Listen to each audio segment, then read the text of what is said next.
सीताराम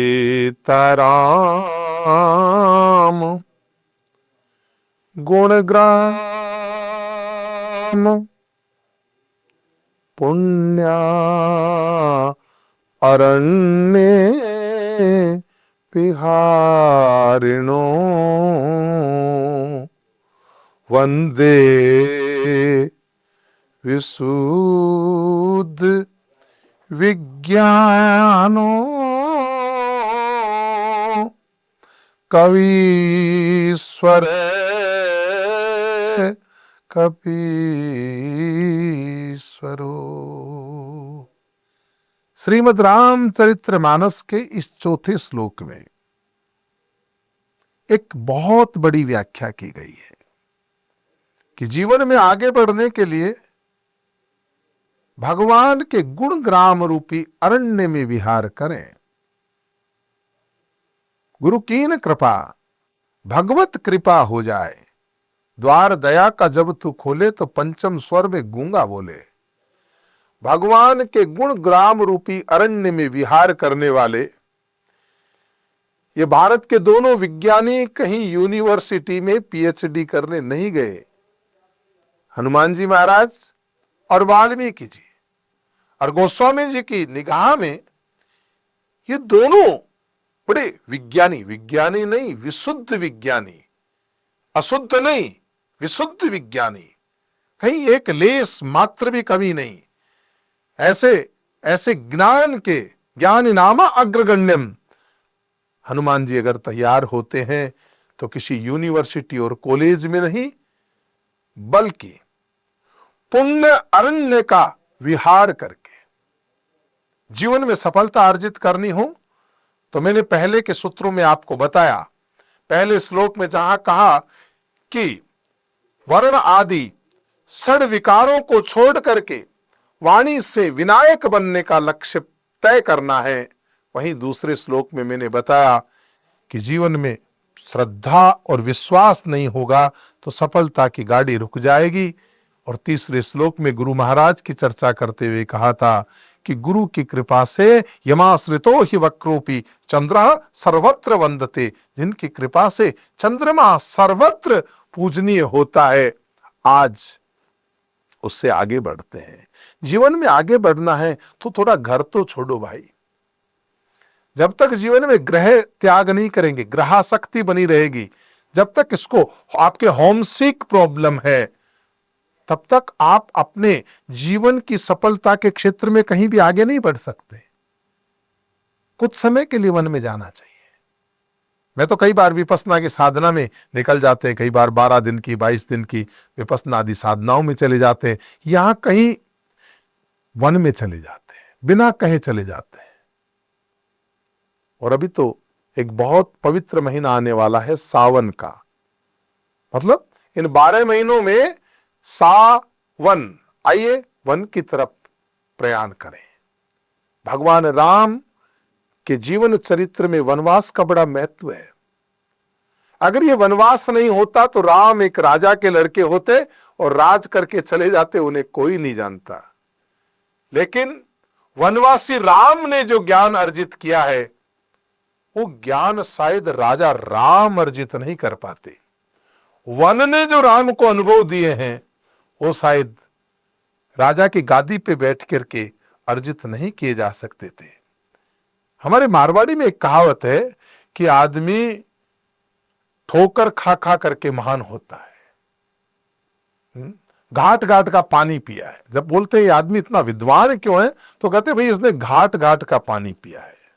तो कभी कभार जीवन में यह तय करें कि हम एकांत वास में जाएंगे, लेकिन ध्यान रखें एकांत जितना लाभदायक है, एकांत नुकसानदायी भी हो सकता है। एकांत में बुरे विचार और बुरी चीजें भी आ सकती है। एकांत और वन का सेवन तब ही अच्छा होता है जब वो पुण्य हो। इसलिए वन में नहीं जाना है, पुण्य अरण्य विहारिणो। हमारे शास्त्रों में 9 अरण्य कहे गए हैं, नैमिषारण्य, दंडकारण्य, पुष्करारण्य, इस तरह के वृंदावन, इस तरह के 9 वन हमारे ऐसे वन है जो पुण्य अरण्य है। आप कहीं भी जाएं, आप पहाड़ पे जा रहे हैं, हिमालय पे जा रहे हैं, तो वहां के आचार विचार व्यवहार के अनुरूप ही वाइब्रेशन आपको मिलेंगे। आप कुल्लू मनाली जाएंगे तो आपको अलग तरह के वाइब्रेशन मिलेंगे, लेकिन उसी हिमालय की श्रृंखला में आप केदारनाथ बद्रीनाथ जाएंगे, आपको अलग तरह के मिलेंगे। हिमालय वो का वो है। आप समुद्र के किनारे पे जा रहे हैं, लेकिन आप जगन्नाथपुरी जाएंगे, आपको अलग तरह के वाइब्रेशन मिलेंगे। और आप गोवा में जाएंगे तो आपको अलग तरह के वाइब्रेशन मिलेंगे। तो अरण्य पुण्य होना चाहिए, केवल अरण्य नहीं बल्कि पुण्य अरण्य विहारिणो। और पुण्य अरण्य में विहार करने के लिए हमारे पास सावन का महीना आ रहा है। सूरदास बाबा, जिसको दिखाई नहीं देता, वो भी कहता है, चलो मन वृंदावन की ओर, चलो मन वृंदावन की ओर। और मीरा जी ने तो तय कर लिया। मीरा जी ने कहा कि अब नहीं रहा जाता। मीरा जी कहती है, मन वृंदावन चाल बसोरी, मन वृंदावन चाल, मान घटो चाहे लोग हंसोरी, मन वृंदावन चाल। ऐ मेरे वन, तो आ हम कहीं वनवास में जाएं। देखिए, एकांत व्यक्ति को बहुत कुछ सीखने को देता है। आपकी वास्तविक क्षमता में आपको अब कोई जागृत करता है, आपका एकांत करता है।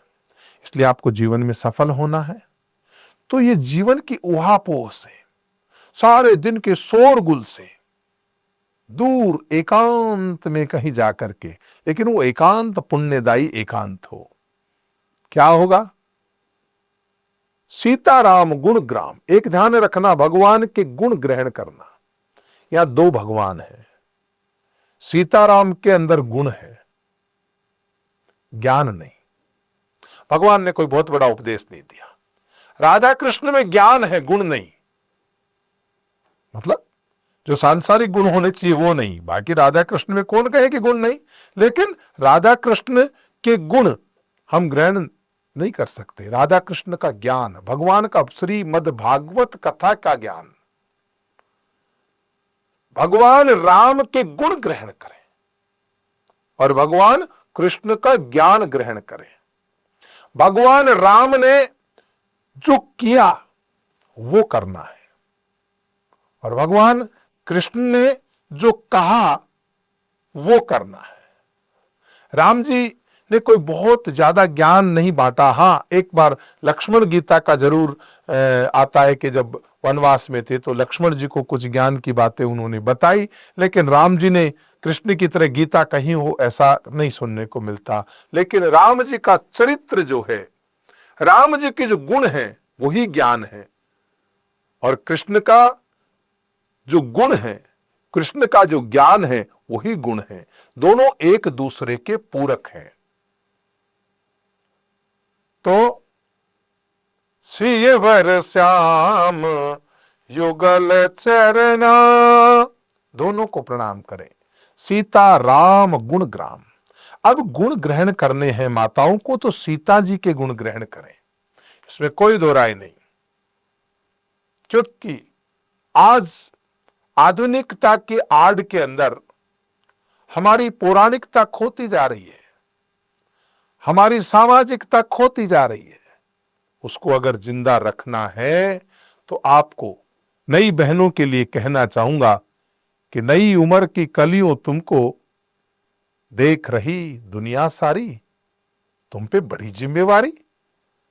तुम उस देश में जन्मी हो जिस देश में जन्मी थी सीता, तुम उस देश की कन्या हो जिस देश में गूंज रही गीता, सावधान रहना बहनों, आ रही तुम्हारी भी बारी, हर घर को तुम स्वर्ग बनाना, हर आंगन को फुलवारी। आपको सीता जी से ज्ञान लेना है। और राम आसक्ति रहित जीवन अगर किसी का है तो राम का है। यहां हर आदमी कटोरा लिया घूमता है, ये चाहिए, मेरा अपना अधिकार है। हर व्यक्ति अधिकारों की चर्चा करता है, दायित्वों की कोई नहीं करता। माता पिता के प्रति क्या दायित्व है, देश के प्रति क्या दायित्व है, समाज के प्रति क्या दायित्व है, इसकी चर्चा नहीं करता। हर व्यक्ति अधिकारों की बात करता है। लेकिन श्रीमद् रामचरितमानस में लोग अधिकार छोड़ना चाहते हैं, दायित्व निर्वहन करना चाहते हैं। तो ऐसा सीता और राम का जो जीवन है, उनका जो गुण है, उनके गुणों को ग्रहण करें, उस पर चिंतन करें। कृष्ण के ज्ञान पे और भगवान के जीवन चरित्र पे चिंतन करें। और चिंतन करके जीवन को महान बनाने के लिए दो विद्वानों ने ऐसा किया, जो बिना यूनिवर्सिटी में गए बड़े विद्वान हुए। और श्लोक का अगला पक्ष क्या है? वंदे विशुद्ध विज्ञानों। मैं उन विशुद्ध विज्ञानियों को प्रणाम करता हूं। और वो विशुद्ध विज्ञानी कौन है? कविश्वर, कपिश्वरो। कविश्वर कौन है?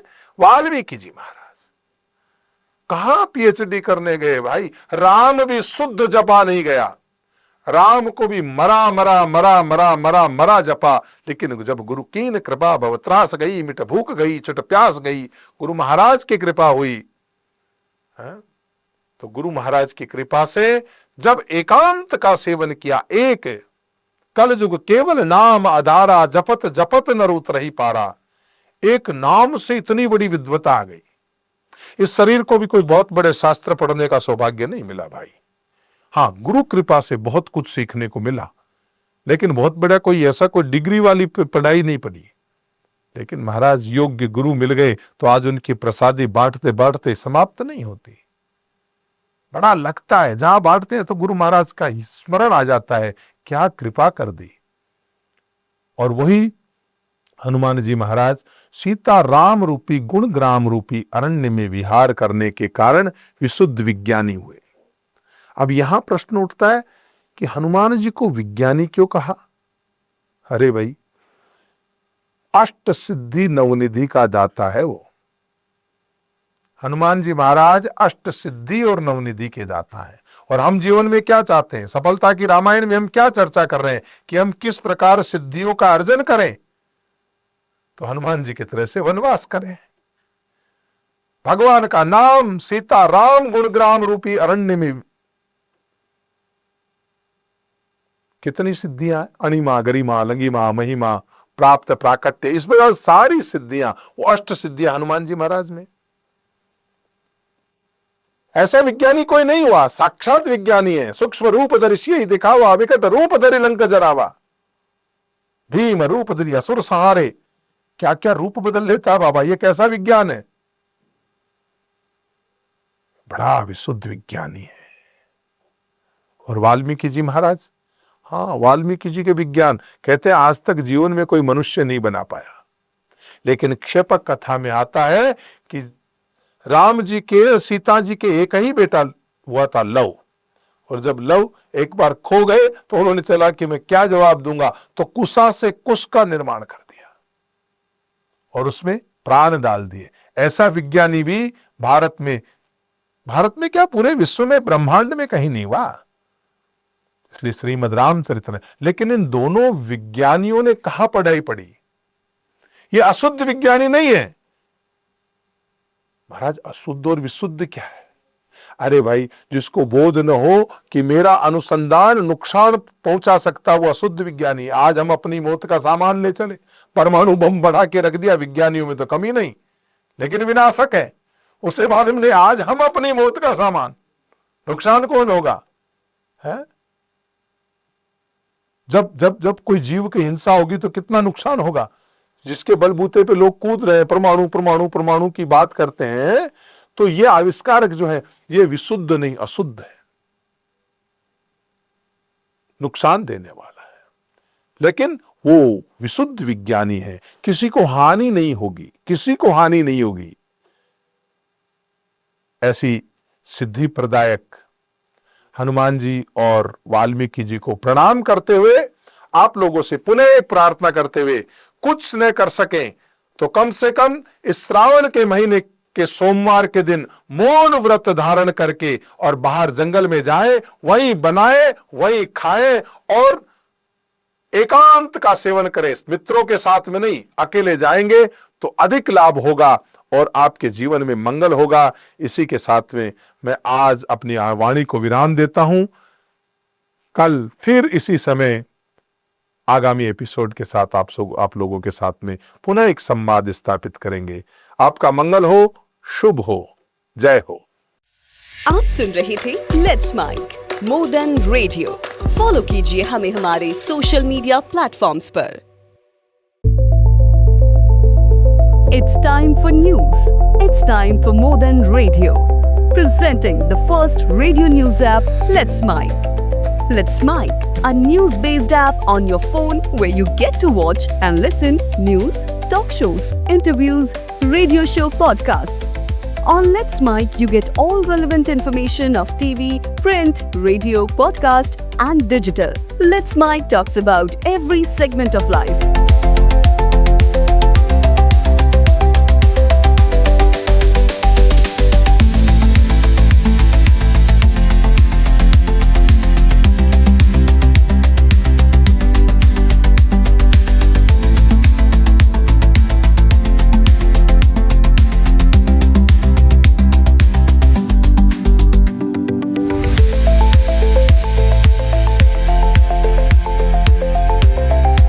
Let's Mic is not just a revolutionary idea. Download the app now from Play Store. Available both on Android and iOS mobile phones. Follow us on YouTube, Instagram, Twitter, LinkedIn, Facebook, Telegram, WhatsApp, Snapchat. Let's talk, let's connect, and let's Mic.